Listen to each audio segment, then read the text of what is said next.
سترہ رکھ دیے تو شیطان نہیں گزرے گا. تو چاہے مسجد میں پڑھیں، میدان میں پڑھیں، کہیں بھی پڑھیں، سترہ رکھیں. چاہے سترہ دیوار کا ہو، کسی آدمی کا ہو، کسی لکڑی کا ہو، لیکن مصلی اور سجدے کے درمیان، یعنی جہاں سجدہ کرے اس کے بعد سترہ ہونا چاہیے. بغیر سترے کے نماز پڑھنے سے شیطان نماز کو کاٹ دیتا ہے. اللہ کے نبی صلی اللہ علیہ وسلم فرماتے ہیں، سنن ابو داؤد کی صحیح سند سے روایت ہے، صحیح الجامع میں شیخ البانی رحمہ اللہ نے ذکر کیا ہے، اذا صلی احدکم، جب تم میں سے کوئی نماز پڑھے اور سترہ رکھ کر پڑھے تو سترے سے قریب ہو جائے، لا یقطع الشیطان علیہ صلاتہ، تب ایسے صورت میں شیطان اس کی نماز کو نہیں کاٹ پائے گا. یہ چھٹی وجہ کہ ہم اس نماز میں، ہم اپنی نمازوں میں سترے کا اہتمام نہیں کرتے. بہت غفلت ہے. بعض مسجدوں میں ہے اہتمام، بعض لوگ کہتے ہیں مسجد میں کیا ضرورت ہے. کبھی بھی کہیں سے نہیں ثابت ہے کہ نبی کے صحابہ نے مسجد نبوی میں بغیر سترے کے نماز پڑھی ہو. مسجد نبوی سے بہتر کون سی مسجد ہے؟ مسجد حرام کے بعد. جن علماء نے اجازت دی ہے مسجد حرام میں، وہ عذر کی بنا پر دی ہے، بھیڑ بھاڑ کی وجہ سے، عذر کی بنا پہ، ورنہ وہاں بھی آدمی کو سہولت ہے تو سترہ رکھ کر کے نماز پڑھے. علامہ ابن حجر نے فتح الباری میں اس کی 3 صورتیں بیان کی ہیں سترے والی حدیث کی شرح میں. اگر نمازی نے سترہ رکھ کر کے نماز پڑھ لی اور کوئی نمازی کے بیچ سے گزر گیا سترے اور مصلی کے بیچ سے، تو مصلی گنہگار نہیں ہوگا، گزرنے والا گنہگار ہوگا.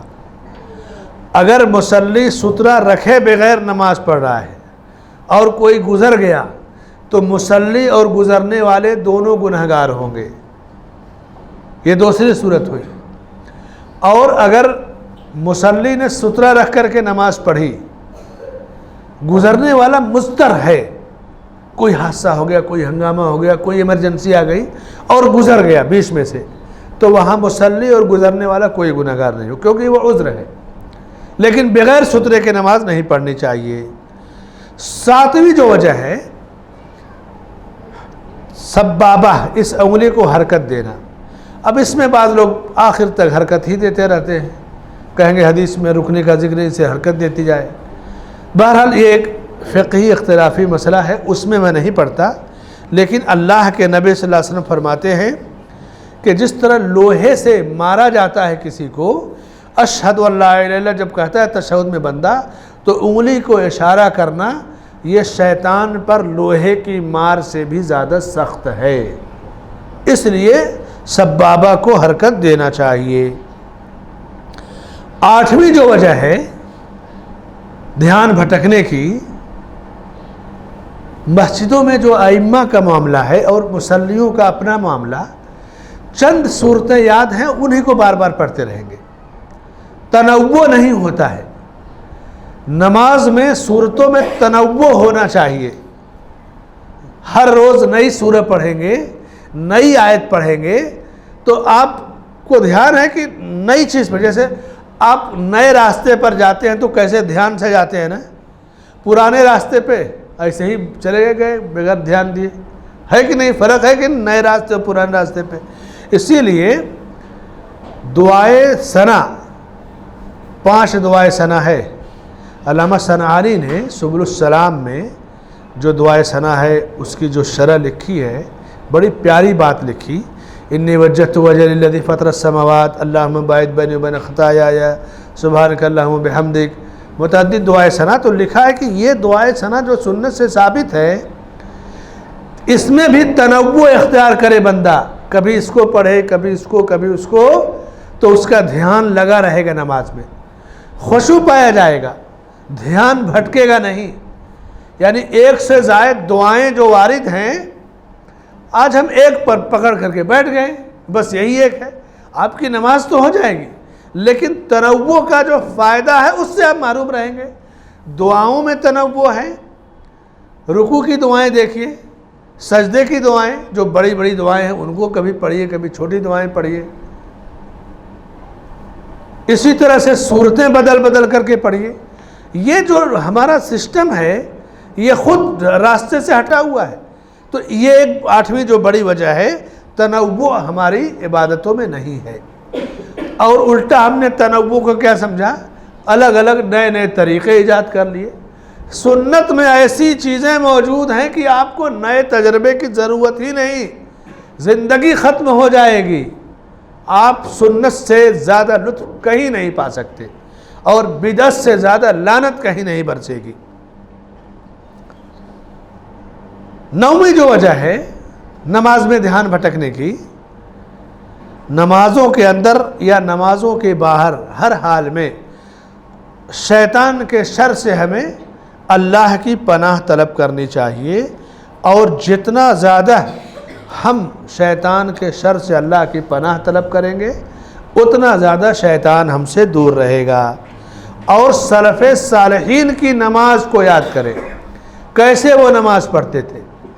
سعید ابن مسیب اور دوسرے سلف کے بارے میں ہے کہ اذان کی آواز سنتے، بیمار ہوتے مسجد میں آتے، بعض لوگ نماز کی حالت میں وفات ہو جاتی.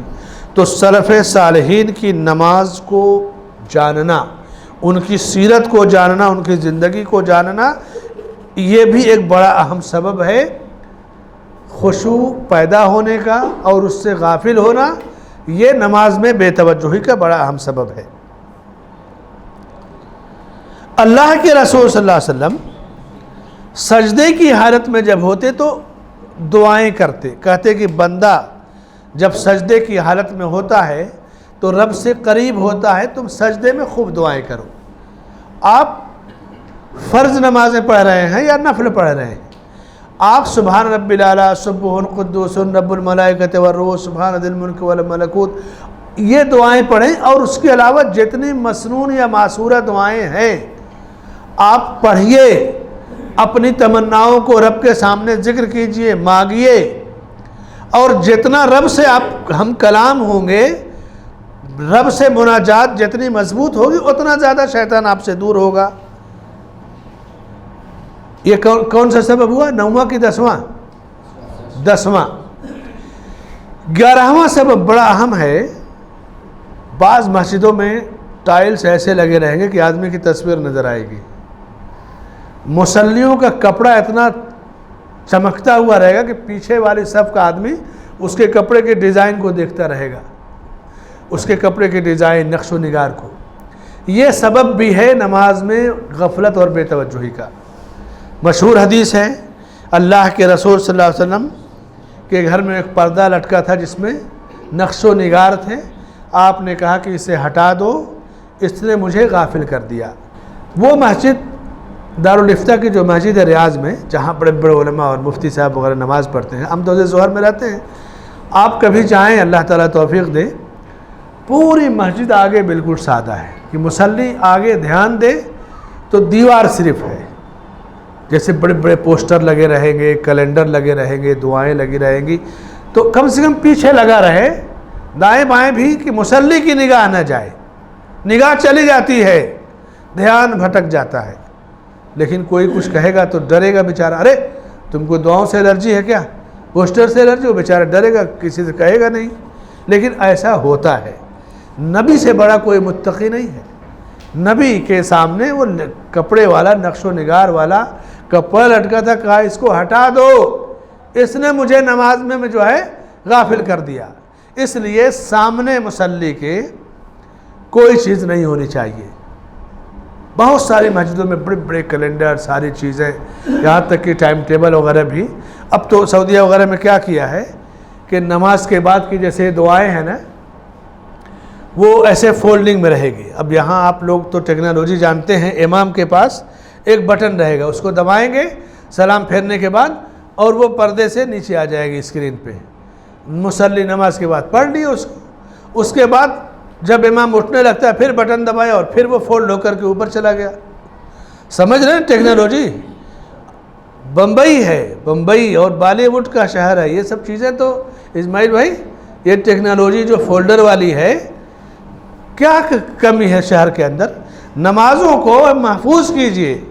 یعنی دائیں کوئی مصلی دیکھے بائیں تو یہ ذرا دقت ہو سکتی ہے.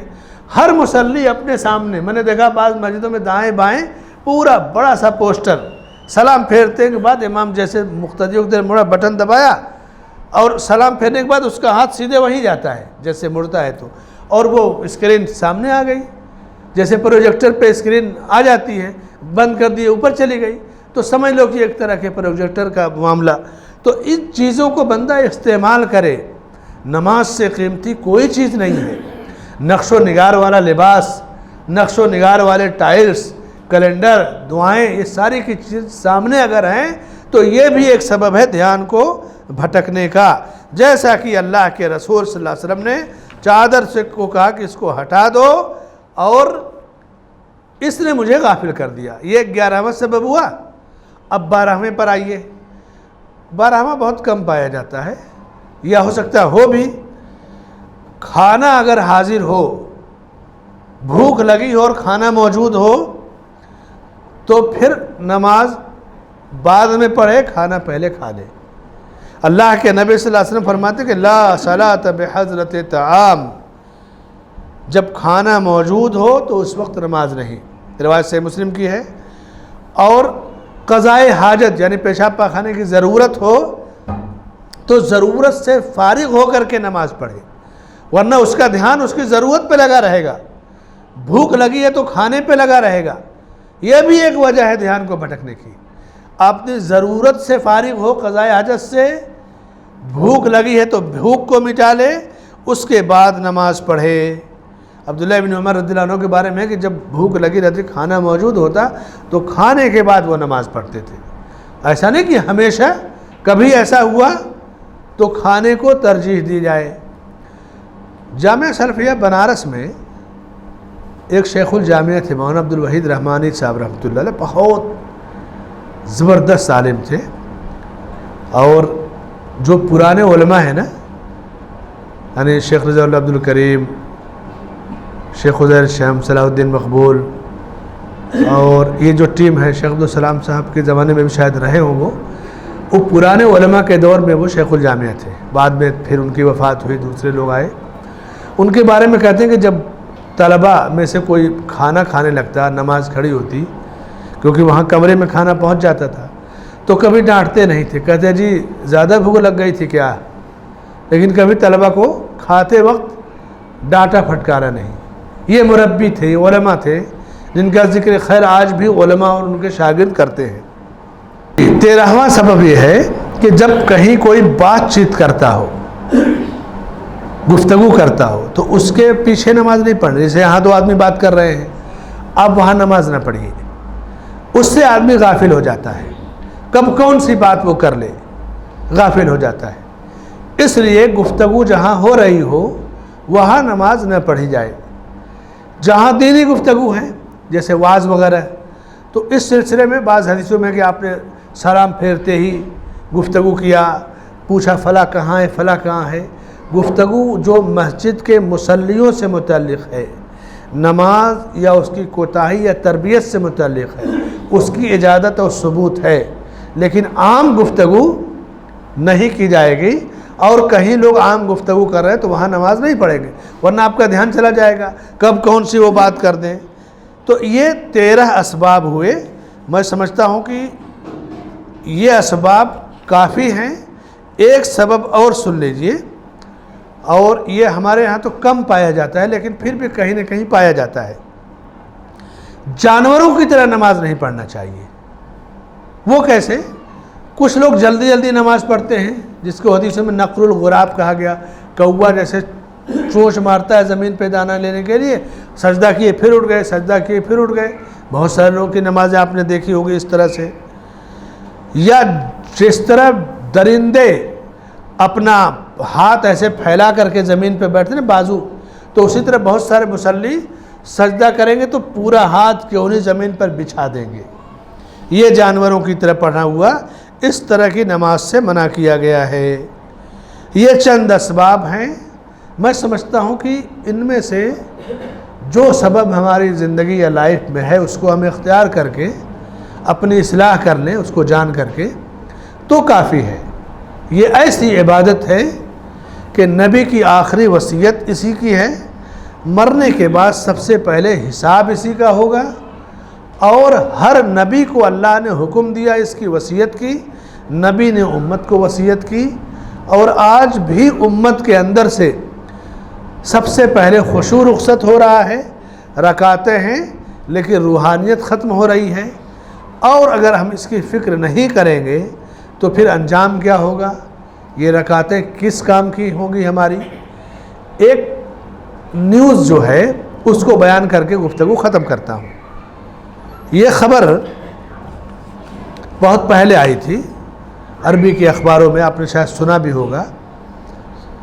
اسرائیل کے ایک وزیر نے فلسطین کے کسی اسکول کا دورہ کیا۔ اسرائیل یہود کی ریاست ہے، ظالم اور غاصب و ظالم ہے۔